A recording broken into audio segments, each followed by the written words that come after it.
During the 10-day-long Headworx Cherry Coke Surf Festival in Newquay, England, an Ironman surf lifesaving competition was held. You would normally associate this event with somewhere like Australia, but now the sport is spread, and more Europeans are involved. The standards are increasing all the time, which can only be a good thing for the holidaymakers who often get caught out by the power of the ocean.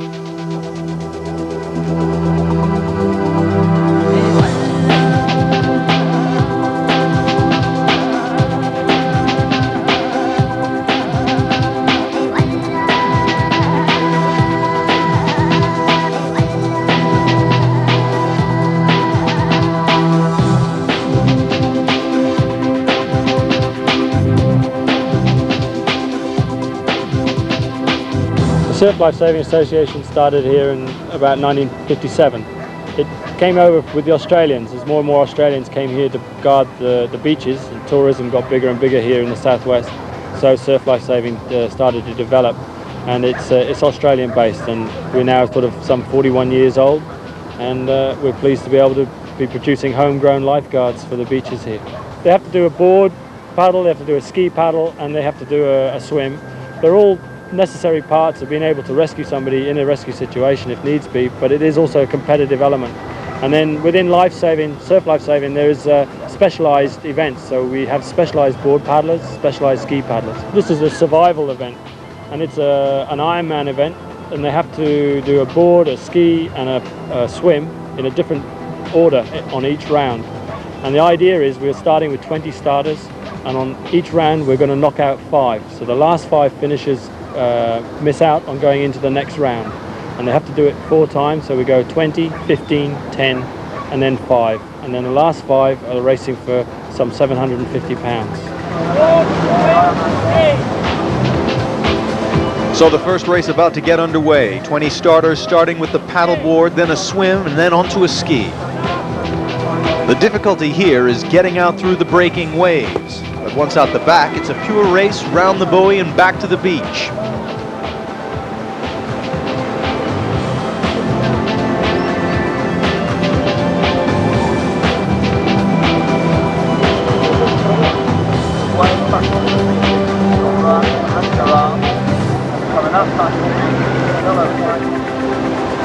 Catching a wave on the way back in saves valuable energy and carries the lifesavers back onto the beach, where they have to run around a course and then re-enter the sea on the swim leg.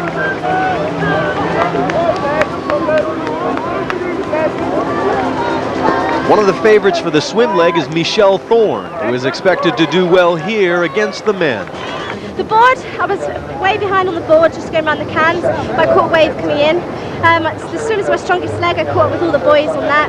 The skis are my worst leg, so I was a bit worried about, so I just took my time and paid off. So Michelle looked in good shape for a high finish position. We asked Matt Thomas, the men's favorite, about Michelle. Yeah, Michelle, she's a top national level pool swimmer.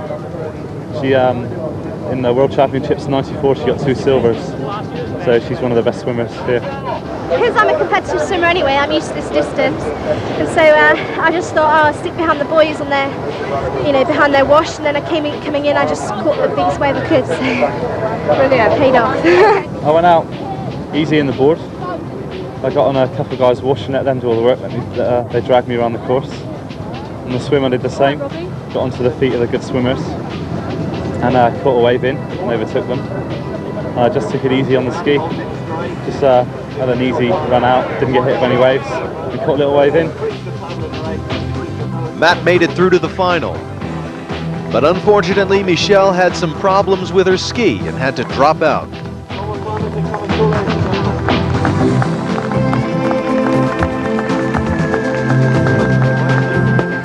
So into the final, it's down to the last 5. They start on the paddle boards, then it's ski, and finally the swim. Not forgetting that this is their 4th race, so it's really the survival of the fittest here. On the paddle boards, they race to the second set of buoys about 125 meters out, then across to the second buoy, 40 meters away, and then back another 125 meters to the beach. Matt Thomas shows us how important it is to catch a wave, as it gives him a good lead going into the ski. The chasers aren't far behind, but it looks like somebody has lost their board. Matt comes in to grab his ski and sets off to extend his lead. Lying in full position now, pushing himself up that beach. With the three chasers not far behind, this time it's out to the third set of buoys, 150 meters out. And they're really going to have to pull it back if they want to keep in touch with Thomas. As I said earlier, the strongest leg of this Ironman is the ski. It's a renowned ski paddler with a rudder problem. It looks like he's damaged his rudder. I hope he can fix it and get back in the race. That's a real blow. Devastating blow for Glenn there, but looking to see word is Thomas doing it easy. No, he's got things in the bag, hasn't he? Meanwhile, Matt Thomas is storming ahead, using the waves to bring him back to the beach. That's the real skill on the ski, being able to balance it and keeping it going straight on the wave. Smooth all the way to the beach. It's quite dangerous on the inside here. The shore break is quite vicious. Look at this bit of wave now. He's going to increase the paddle rate. Hold the ski, great bit of surf in there from Matt Thomas. You can see why he's wearing the pole position jersey. He's got to pull it out of the bag now. So now it's down to two chasers coming off the ski and going into the final leg, the swim. Second and third now.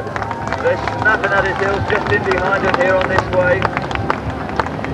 Matt makes his way through the surf and out of the first set of buoys 100 meters away. And it's just neck and neck between second and third. Coming in sideways onto the beach.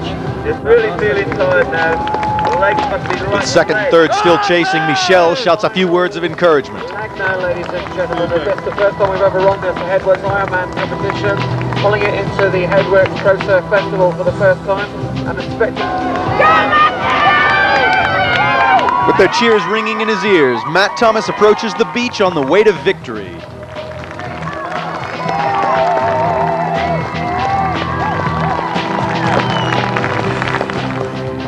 The first three races I was just making sure that I qualified.